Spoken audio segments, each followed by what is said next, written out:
What if the reason you're not winning isn't because you're doing too little, but because you're available too much? Think about it. The moment your phone vibrates, you check it. The moment someone needs a favor, you say yes.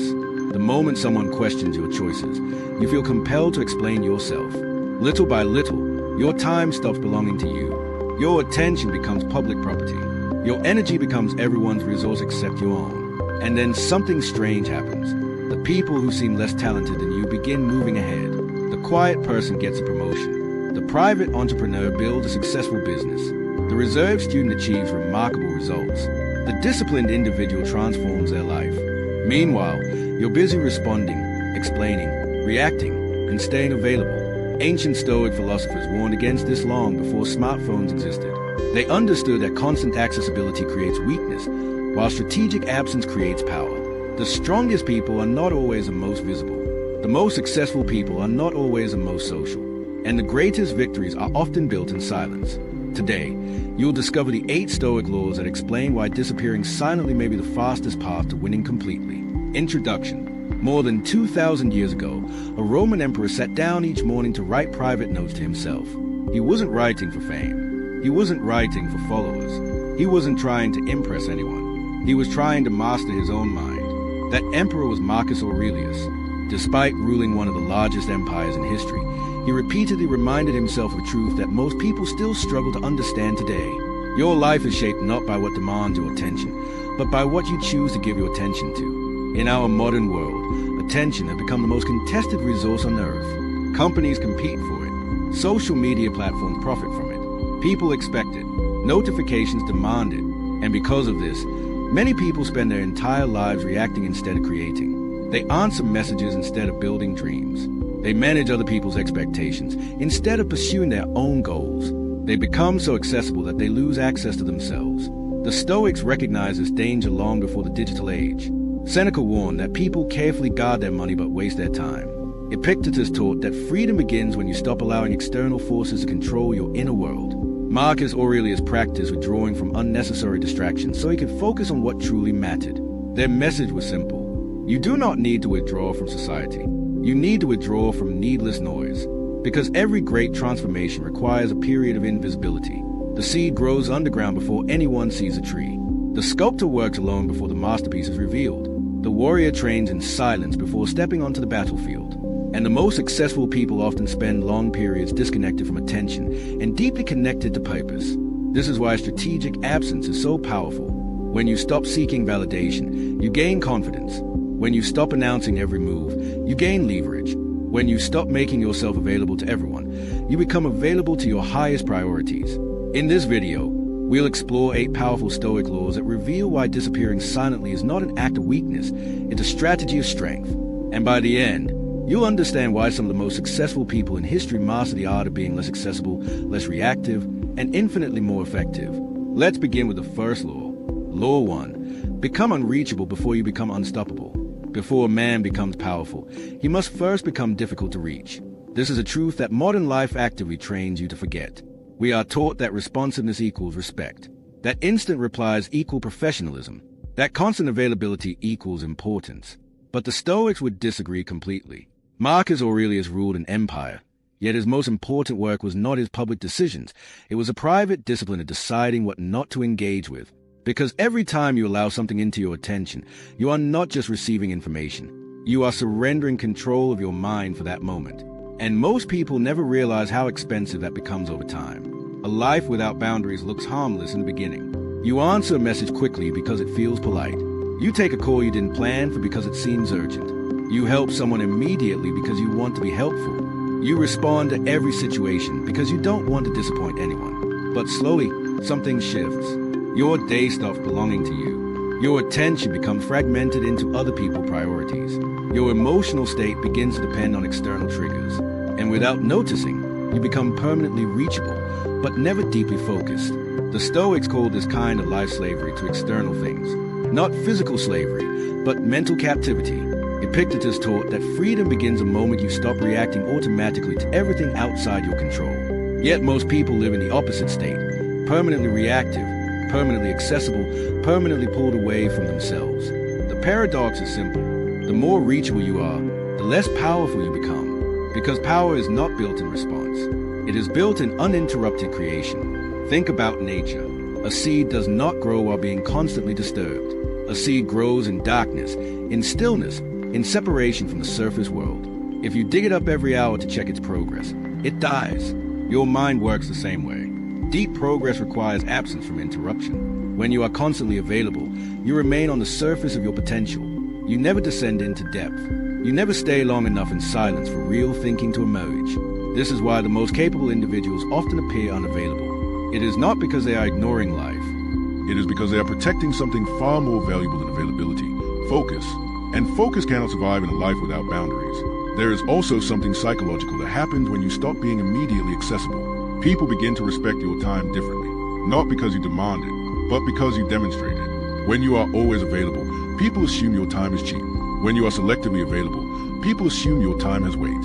And this shift changes everything. Your presence becomes intentional instead of automatic. Your responses become thoughtful instead of reactive. Your attention becomes directed instead of scattered.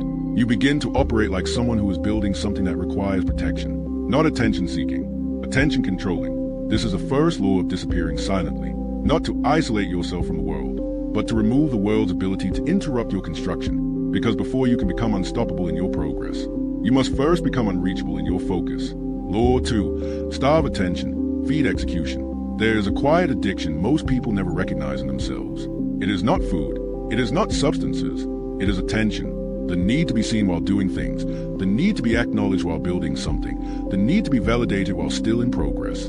And this addiction destroys more potential than failure ever will. The Stoics understood something modern psychology is only beginning to rediscover. The moment you start performing your life for others, you stop building it for yourself. Marcus Aurelius never wrote his private reflections for an audience. Seneca did not craft his thoughts for approval. Epictetus did not shape his teaching for applause. They created first. Recognition, if it came at all, came later. But modern life reverses this order. People now feed attention before they feed execution. They announce goals before they build habits. They share plans before they develop discipline. They post beginnings and expect endings to arrive faster. And in doing so, they weaken the very process required for success. Because attention is not neutral. Attention is energy. And energy, once spent on being seen, is no longer available for becoming. This is why many people feel exhausted yet unproductive.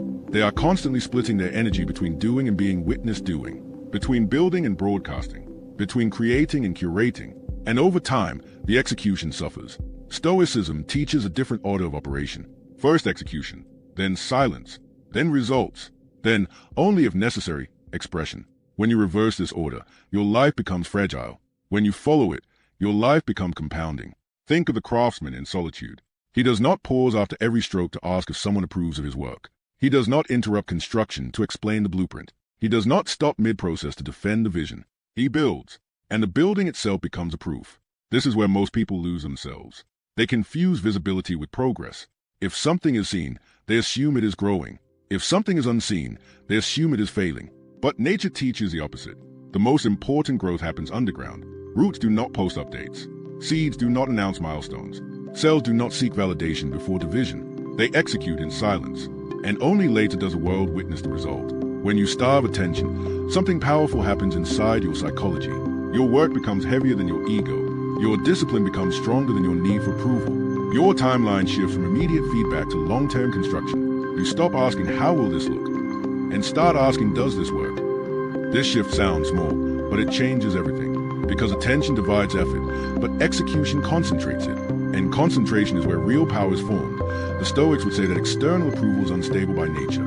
It rises and falls with opinion, trend, and emotion. But execution is stable because it depends only on you. And what depends only on you is where freedom begins. So you begin to move differently. You work without narrating every step. You build without announcing every stage. You progress without requiring witnesses. Not because you are hiding, but because you are protecting the process that creates results. And slowly, something changes. While others are feeding attention, you are feeding execution. While others are collecting reactions, you are collecting outcomes.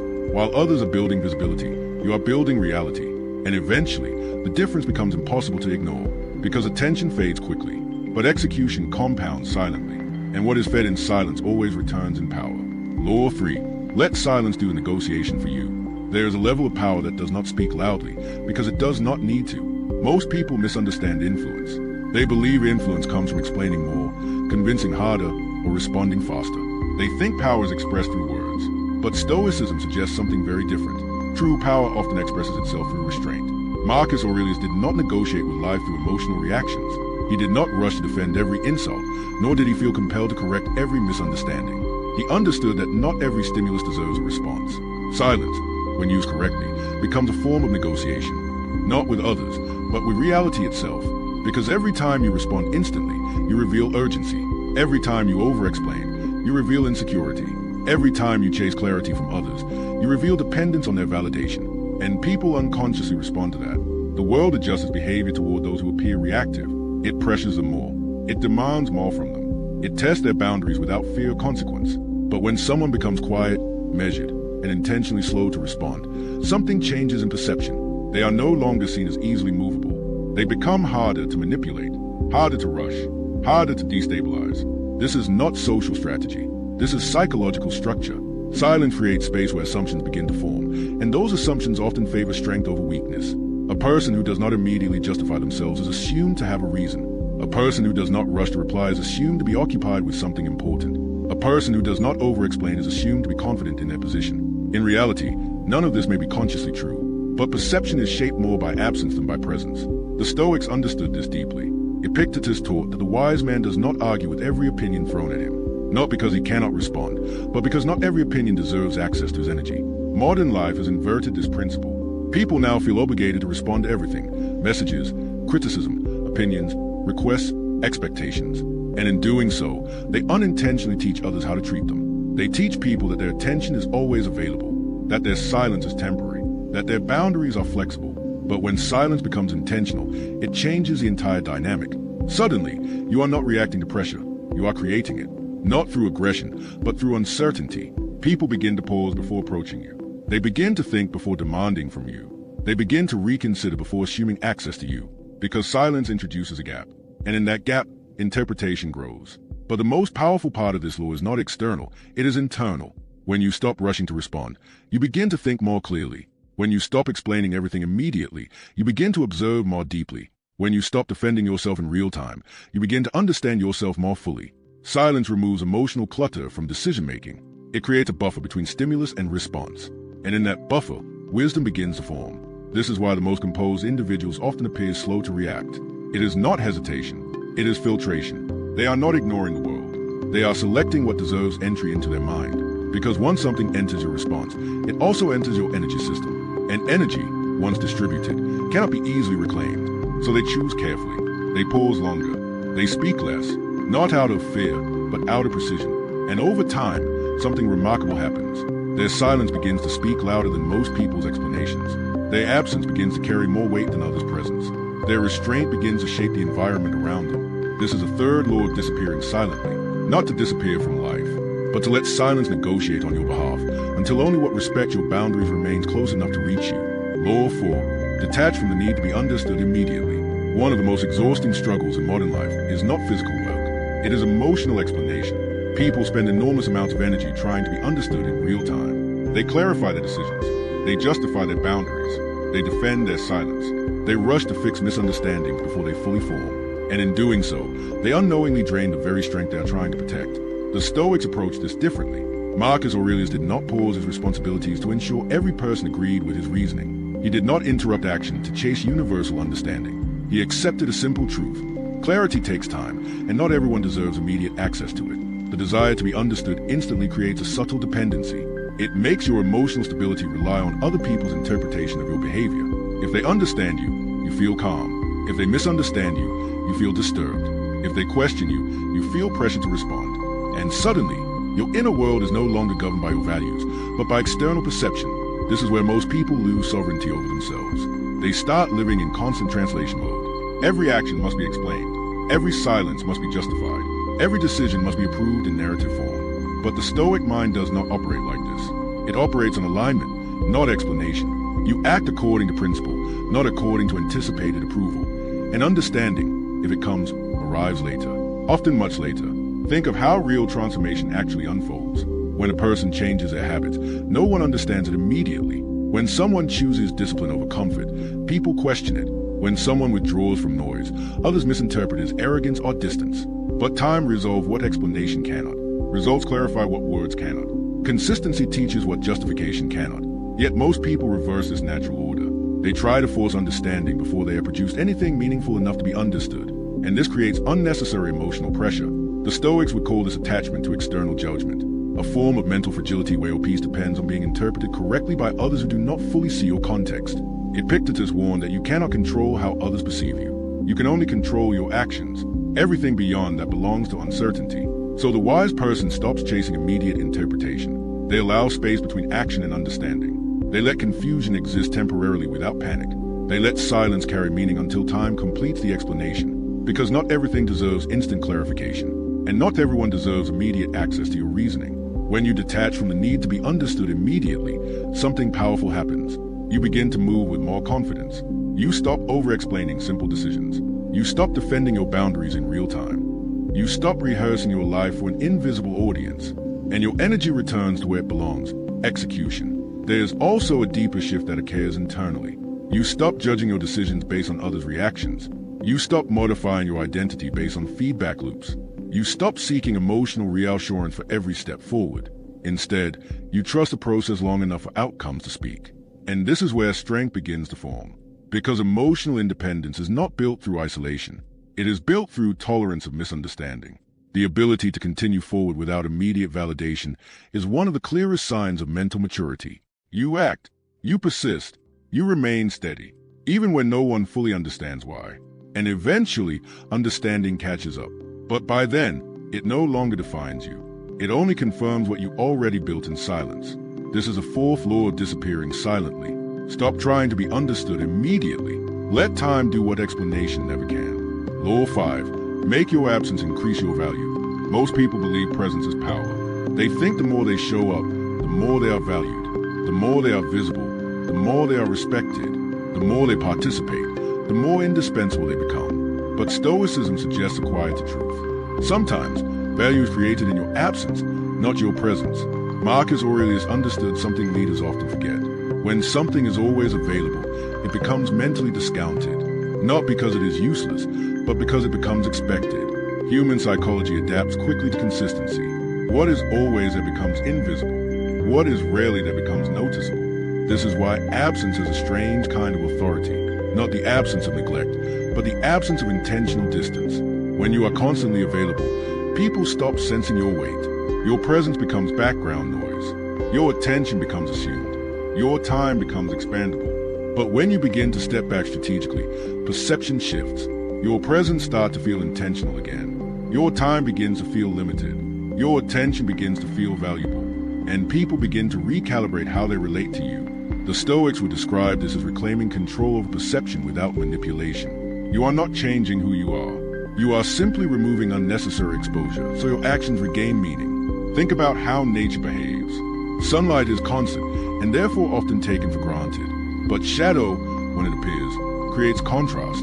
It makes the light noticeable again. In the same way, constant accessibility removes contrast from your presence.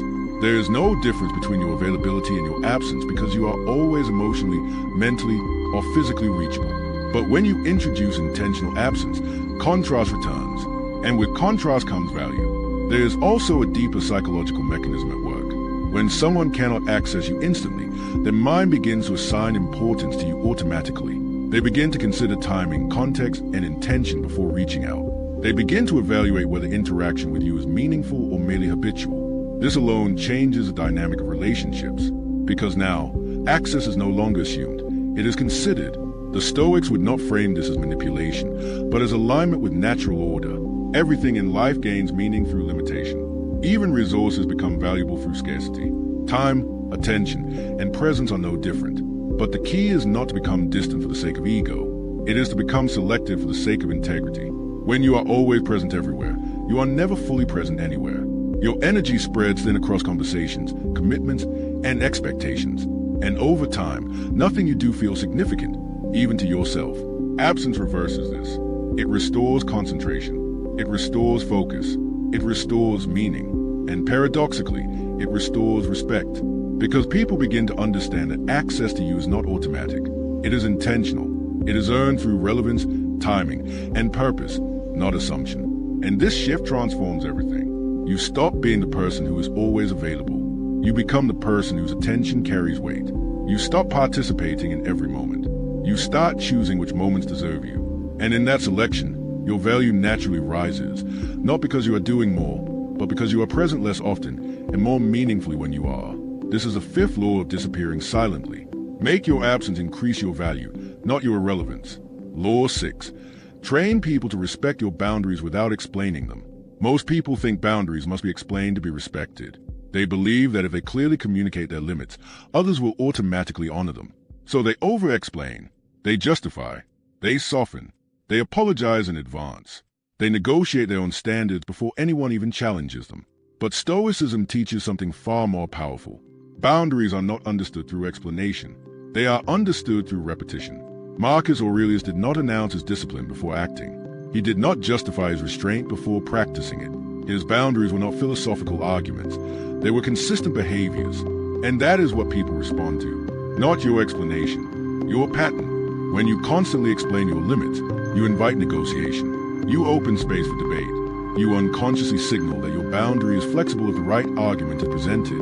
But when you enforce boundaries calmly, without emotional justification, something different happens.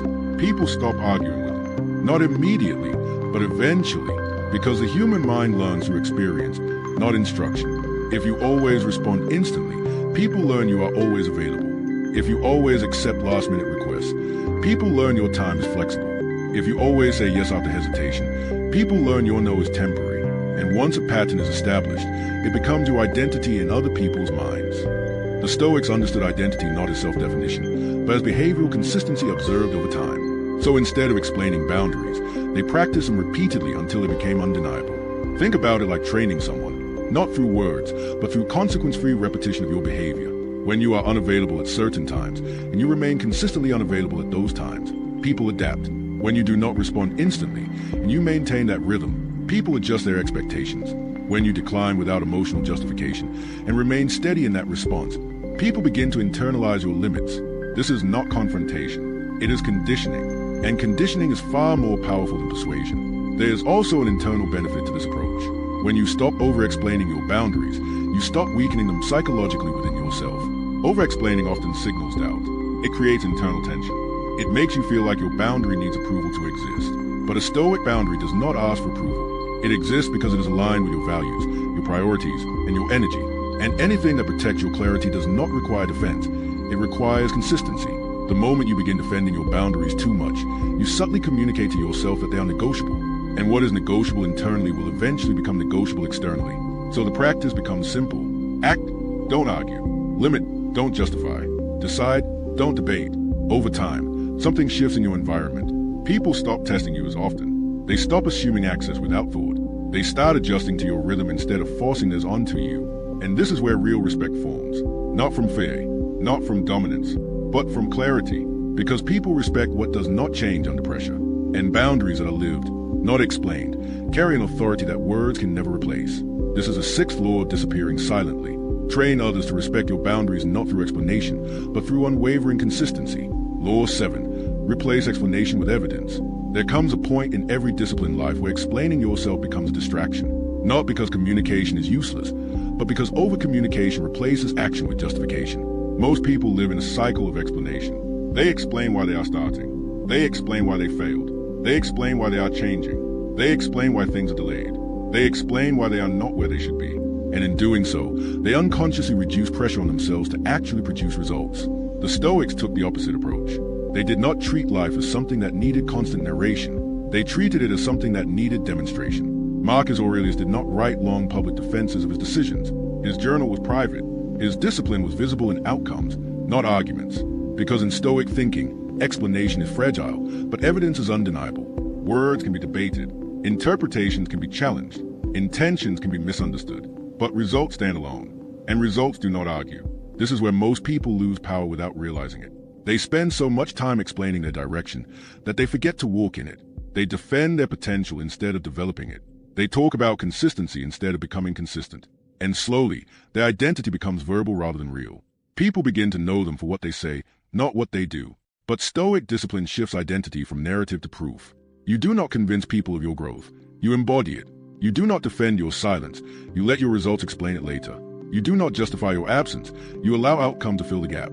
This creates a powerful transformation in how you operate internally. When you stop explaining, you stop leaking energy into perception management. You no longer rehearse conversations in your head before they happen. You no longer craft responses to imaginary criticism. You no longer adjust your behavior to preempt misunderstanding. Instead, your focus returns to execution. And execution has a compounding effect that explanation never will. Think about nature again. A tree does not explain why it is growing. It does not justify why it is taller this year than the last.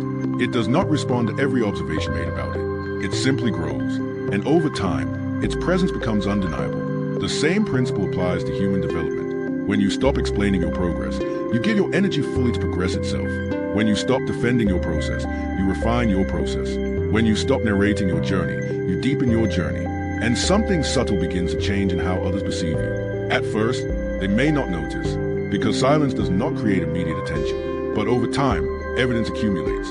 Your consistency becomes visible. Your discipline becomes observable. Your outcomes become measurable. And suddenly, no explanation is required. People begin to fill in the gaps themselves. They start to assume discipline where there was once doubt. They start to recognize progress where there was once uncertainty. They start to respect outcomes they did not witness being built. This is a quiet authority of evidence. It does not ask to be believed. It simply exists until it becomes impossible to ignore. And internally, something even more important happens. You begin to trust yourself more than your own explanations, because explanations can be rehearsed. But evidence must be lived. And when your life becomes centered on evidence instead of justification, your confidence stops depending on how well you articulate your intentions. It starts depending on how consistently you execute them. This is where real stability forms. Not in words, but in proof. This is the seventh law of disappearing silently. Replace explanation with evidence, and let results become your only argument. Law 8. Disappear completely, then reappear as proof. There is a final stage in every transformation that very few people ever reach. It is not improvement. It is not optimization. It is disappearance. Not the disappearance of quitting life, but the disappearance of needing to be seen while becoming someone new. The Stoics understood that deep change requires distance from distraction. Not permanent isolation, but a deliberate withdrawal from the noise that keeps identity fixed in place. Marcus Aurelius wrote his thoughts in private because he knew something essential. Identity does not evolve under observation. It evolves in solitude, repetition, and time. Most people attempt transformation while staying fully exposed to their old environment. They try to change habits while remaining surrounded by the same expectations. They try to become disciplined while staying plugged into the same distractions. They try to grow while constantly being reminded of who they used to be. And because of that, they rarely break through. Because environments preserve identities. To become something different, you must temporarily become less visible. This is a phase people misinterpret as stagnation. When someone stops posting, stops explaining, stops reacting, stops participating in every social expectation, the world assumes nothing is happening. But internally, something critical is forming. A new identity without interference. A new discipline without interruption. A new structure without distraction.